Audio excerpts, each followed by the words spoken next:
August 31st of 2024, I had a 100% blockage of my RCA. I've had 2 heart surgeries since then, and every doctor said I shouldn't be here. That it's a miracle that I'm even alive. So life changed for me in that moment. God gave me a vision that I'm going to buy a church here in Yucaipa and be a pastor at that church. This business is part of that pathway to get me there.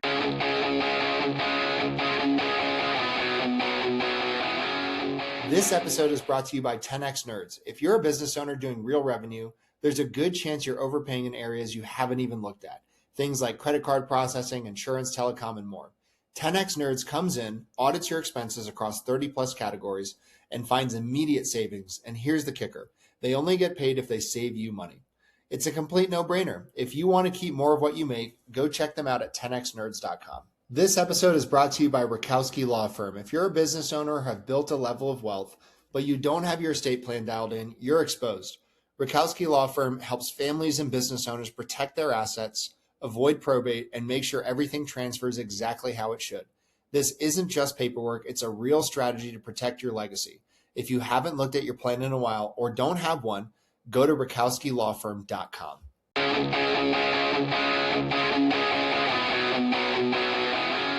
This episode is brought to you by my friend Silas Lagoy over at ForgeMark Wealth. If you're a high-income business owner or professional and feel like you're getting crushed by taxes, you're not alone. And more importantly, you're not stuck. ForgeMark Wealth specializes in advanced legal tax strategies and wealth planning designed to help you keep more of what you make, grow it efficiently, and actually build long-term freedom, not just income.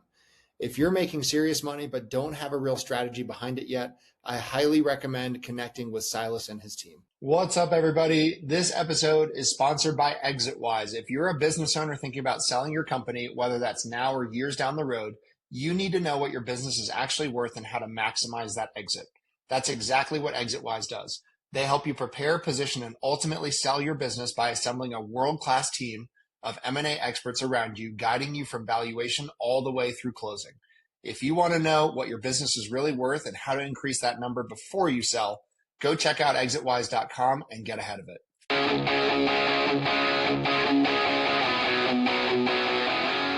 This episode is brought to you by Blue Collar Business Advisors. If you're running an HVAC, plumbing, electrical, or landscaping, or any other type of home service business and wondering where all the money is going despite growing your revenue, you need to talk to Paul Maskill. Paul has scaled and sold multiple blue-collar businesses and now helps business owners improve cash flow, profitability, and financial clarity through outsourced CFO services. His clients gain a better understanding of their numbers, build predictable profits, and create a business that supports the life they actually want. One of the things I appreciate most about Paul is he's not just a finance guy. He's been in the trenches as an owner. He understands the challenges of running blue-collar businesses because he's done it himself. If you're doing a few $1 million a year in revenue and want to stop guessing at your numbers and start building real wealth, head over to bluecollaradvisors.com. That's thebluecollaradvisors.com and schedule a discovery call with Paul and his team. Blue Collar Business Advisors, helping blue-collar business owners build financially healthy companies and achieve permanent profitability. This episode is brought to you by Corberry Digital. If you own an HVAC, plumbing, electrical, roofing, or home service business and you're tired of wondering where your next lead is coming from, you need to check out Corberry Digital. Corberry specializes exclusively in helping home service companies dominate their local markets through SEO, Google Ads, local service ads, websites, content marketing, and lead generation systems that actually produce a measurable ROI. Their team doesn't just focus on clicks and impressions. They help contractors lower customer acquisition costs, increase qualified leads, and build a marketing engine that scales. What I like about Corberry is they understand the blue-collar space. They aren't trying to be everything to everyone. Their entire focus is helping trades businesses win in their backyard and generate more profitable jobs. If you're looking to grow your business, improve your online visibility, and build a marketing system that works, visit Corberry.com and schedule a strategy session with their team. That's Corberry.com. Tell them you heard about them on the podcast. What's up, everybody? Welcome back to another episode of the Builder's Bible. I'm joined by Marshall Mavis, who is the founder and owner of Quick Pros Plumbing and Air.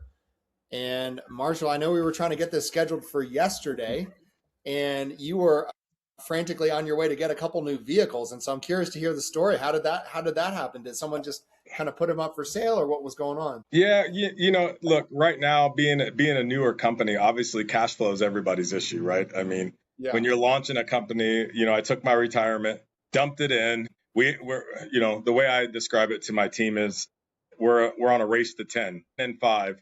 10 employees, $5 million in revenue. That's the race that we're on right now. And that's a 1-year race, right, to get there. And kind of unheard of for people to say that kind of things. But, I worked for a really great owner that taught me a lot of great things. And that was, 10 and 5, a race to 10 employees and 5 million. That's your first marker. And then from there, we'll set new goals and we'll kind of move forward from that point. So right now, it's really cool. I have 2 partners. One, his name's Mike Davidson. He's actually a marketing specialist. So he was our marketing guy at my last company, him and myself. And then my top technician at my old company, his name's Noah Gonzalez. He's one of the partners. So the 3 of us, Noah was the top tech. I want to give Noah a little kudos. Noah is actually the PHCC Apprentice of the Year a couple of years back. This kid is just on fire and runs the process that I teach the team. I have a book called Evidence-Based Selling, and Noah is a champion to that. And the 3 of us got together, launched this thing. We all dumped in some retirement. And before we even launched, we had billboards up and 3 vans wrapped. And now we're up to 5 vans wrapped. And we're just on the way, man. Man, it's kind of interesting. That's the kind of maybe the reverse of what most people would do. I don't hear about a lot of people cashing out their retirement to start a business. I'm sure that was pretty scary. Walk us through that a little bit. Yeah, I mean, for me, I don't mind. A couple of years ago, August 31st of 2024, I had a 100% blockage of my RCA. I shouldn't be here. I've had 2 heart surgeries since then, and every doctor said I shouldn't be here. That it's a miracle that I'm even alive. So life changed for me in that moment. God gave me a vision that I'm going to buy a church here in Yucaipa and be a pastor at that church. This business is part of that pathway to get me there. And this business is what's going to allow me to purchase that church. And so I have, it's a leap of faith, but not a faith in myself. It's a faith in his vision and my Lord and Savior. And so I'm just all in. My hands are I was just sharing this with my Bible study. We have a huge Bible study in my house on Thursday nights. And I was sharing this with my Bible study team last night that it's funny. I said, we were asking everybody at the end, we pray out and we ask for prayer requests. And I said, the one thing I said, I don't really have any prayer requests. I don't have any need, but my biggest thing that I need, if there is a need, is I need to be a better gratitude person. I said, God has done so much in my life over these last 2 years. And so my focus needs to be just making sure that I'm excited even about the little things, right? Because it's so easy to get when you're starting a company. I mean, there's a million things that could go wrong. And we've been blessed so far. I mean, right now, this month, we're pacing 300,000 for this month. We're literally 5 months in business and we're pacing 300,000. Bro, that's insane. That is insane. It is insane. I just got my C20 license. So, we opened both sides of the business. Now, when we first launched, we launched plumbing only. I went out, got my C20 license. So now just this week we we did our first 3-zone mini split install. And so the business will take off now because and that's again, hence the need for the trucks. I need 2 more HVAC techs rolling. So I have a stack of interviews for Monday and we are going. And, so it's that's just awesome. It's exciting, man. It's exciting. It's exciting to have a plan. But what I was saying last night to my guys is it's weird. You said that was a big leap of faith. It's funny when you know your purpose and you're driven. I don't have stress about it. I know that sounds really weird, but God he's given me a talent to lead men, to lead teams. I've done that my whole career, whether it was in the military, whether it was in business since I was, young in business. And so I have no doubt about that. I had no doubt about Noah and his ability. I had no doubt about Mike and his ability in the marketing team. I knew that all 3 of us were driven and were all in. And when you have 3 people that are all in, and I think a lot of people really misinterpret that word all in, because all in means that there is no other out. There are no exit ramps. It's all in and there is no exit ramps. It's head on, dead on. And that's just the way we operate every day. Well, okay, so you're pretty early on. You're obviously having a lot of success. One of my favorite questions is what's going really well in your business right now, and what are some challenges you guys are facing? What's going really well is, again, having 3 partners that each stay in their lane. We knew that going in. We had a lot of conversations as, the month of October is when we kind of sat down and got this all kind of launching. November 1st was our true launch date. Like I said, we already had billboards up. We already had trucks wrapped. People were like, who the hell are these guys? But, we talked a lot in the beginning. Communication is the either key or the success or the failure to business, right? And one of the things that we wanted to make sure of is that we all knew kind of our roles, what that looked like. And yes, we can supplement one another when needed, when somebody's on vacation or doing this, that, or the other. But the reality of it is we stay in our lanes because we all have different drivers in the business. And if we can really focus on our drivers and continue to drive forward, the business will grow. You know, one of the things that affects most young businesses is, and I see it, there's a couple of guys on our street that I see this with, they've been in business 5 to 8 years and they're still less than $1 million of revenue. They're still struggling. And the problem is that they're working in the business so they can never work on the business. And that's the difference here. Mike's working on the business, not in the business. Yes, he's doing our marketing, but he's working on the business. I, for the most part, work on the business with marketing, meetings. I do go out and do all the sales for systems and things like that, redrains, repipes. And then Noah is actually in the field as a technician for the most part, other than meetings and things like that in the morning. He does a little bit of that, but the majority right now is where we need him. He's a revenue producer and he's a great relationship builder. And so we need him in the field focused on, you know, bringing in the revenue, and we all just kind of stay in our role. Out of curiosity, because I know you guys do plumbing and HVAC, what's the split? It's early on in the business, but what's currently the split of like revenue? Oh, currently the split is 80-20, 80% plumbing, 20% HVAC. I see that split hopefully being a 60-40 eventually, 60-40 being 60% HVAC, 40% plumbing. And that's... realistically, from a call volume, it will probably be closer to 50-50, but obviously we have a higher revenue yield on the HVAC side. So I think from a revenue standpoint, it'll be a 60-40 to the HVAC side. Okay. Out of curiosity, how are you guys using AI, and then how are you guys acquiring your clients? I'm not going to get into all how I do it, but I will tell you this. I have an amazing ChatGPT partner that is my sales partner in the home on my laptop with my client. Mm-hmm. And it becomes literally my question and answer section with my clients. We are literally using ChatGPT. He has a great voice. And I said, you know, look, it's easy. I kind of preface it by saying, listen, I understand you and I are just starting our relationship today. Let's just ask a third party. When the beauty of today's world is we can have that third party right here in the home with us. I launch him up and then we just kind of walk through it there, you know, benefits of, you know, 2-stage variable speed over single, benefits of heat pump tech, you know, whatever the case might be. But allowing that third party that eventually, you know, in the olden days, all right, well, I got to get another opinion, or I need to, you know, because when you go out to a first time customer for a sales call, you know, people lie to themselves and say that they're going to build trust. That's not going to happen. Right. It's a fib that sales people tell themselves. But when you can bring in that power of the third party, when you can ask direct questions and get good answers, oh my God, it's such an amazing tool. So yeah, I'm using AI on probably about 60% of the sales calls I go on right now, but I do it during the question and answer period, and I allow them, hey, you ask the question. What would you like to ask chat?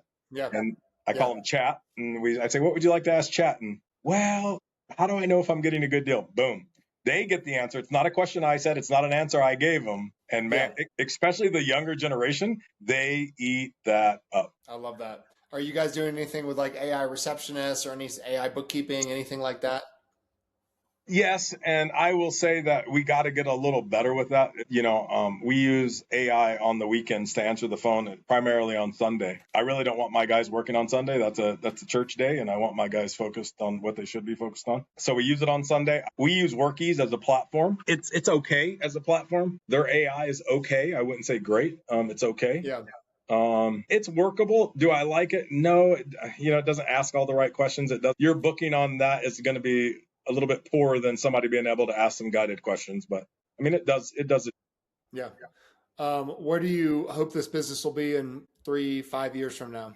3 to 5 is kind of the playground right now. What I mean by that is the plan is in 3 years, this branch will definitely be at 10 million. Hopefully it'll be pacing 10 million by the end of next year, but let's say 3 years from now, once we hit that, the second branch is already planned. We're going to launch out right at the edge of Rancho Cucamonga, Claremont area. That's going to feed the Pasadena, Altadena, between the 10 and the 210 And then the 10-year plan is third branch down in Temecula to serve northern San Diego County and from the 60 below. So when we sat down and did our vision board, that's kind of the vision that we have. Yeah.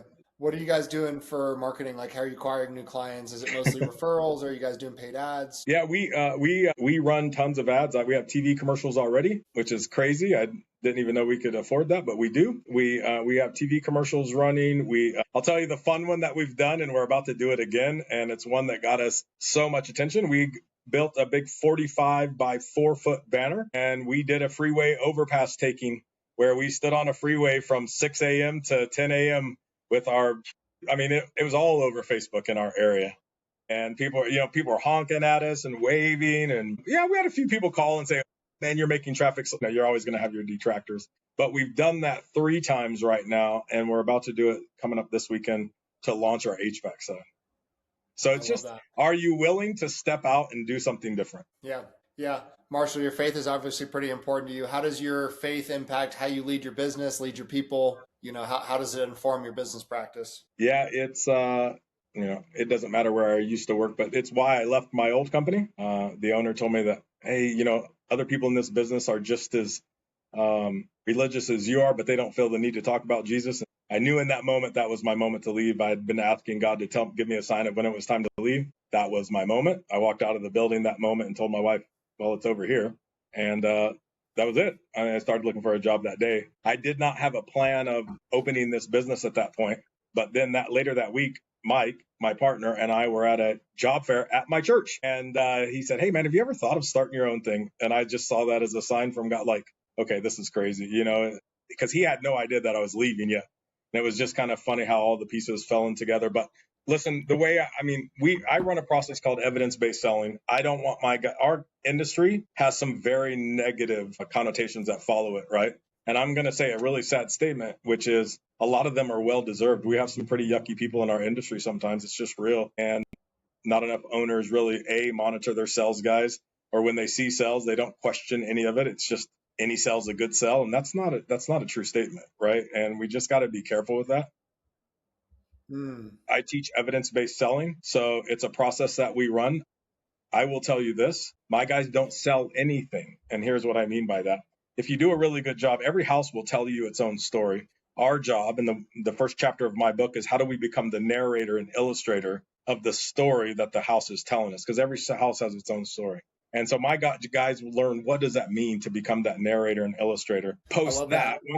I'm sorry, go ahead. No, I thought you cut out. I didn't know if you were finished talking. Keep going. No, so that's the first part. So we really work on communication a lot because I don't want my customers to ever feel, we're 5-star rated on Thumbtack, Yelp, Google. In less than 5 months, we have over 100 5-star reviews. It's unheard of what we're doing. And I don't want to sound braggadocious. I'm just very proud of my guys and proud of their efforts. And, it really comes down to, there's a couple of things that I preach every day. So T plus E to the third power equals O. Time plus E to the third power, E being evidence, education, and effort equals your opportunity. If you're willing to take the time, if you're willing to put in the effort to find the right evidence and then educate to that evidence, you created your opportunity. And so we just work on that every single day because I'm going to tell you the reason our industry has a bad name is there's a lot of symptom fixers out there. They charge a customer an extreme amount of money to fix a symptom, but they never fix the root cause problem. And later that system breaks down again. And now you have a really upset customer, or you have guys that are just charging things that are just exorbitant and they shouldn't be the price they are. And that's fine. It is what it is. And that's their method. I'm glad for those guys because it allows my guys to go out and be the difference. And I tell my guys, that's if you can't see it from here, but if you could see my door, right? But when you walk out of our door, it says be the difference. Every time we walk out of this building, we have to be the difference. Yeah. It's not quick pros. It's not quick pros. It's you, right? It's not Marshall Mavis. It's you. It's not Mike. It's you. It's not Noah. It's you. And so we just really put that onus on our technicians that it's them every single day. Yeah, I love that. Well, Marshall, thank you for joining us on the show. If people want to learn more about who you are, your book, what you do, where can they go? Well, I mean, just look at Quick Pros. My book, I'm not going to sell until I am retired from the industry. It's kind of my little. Before I did what I'm doing now, I used to do a lot of consulting, so it's the tool I take with me when I go consulting. And I don't know where that goes, but if you're in Southern California, I'd invite you to come by. I'd invite you to our Bible study Wednesday night or Thursday nights at my house. It's a fun time. It's a potluck style dinner every Thursday night, and we just a whole bunch of troubled people trying to get better. I love that. I love that. Well, hey man, thanks so much for coming on the show. Don't go anywhere because I want to keep talking. But All thanks right, for coming God bless on you, the man. podcast. All right, God bless everybody.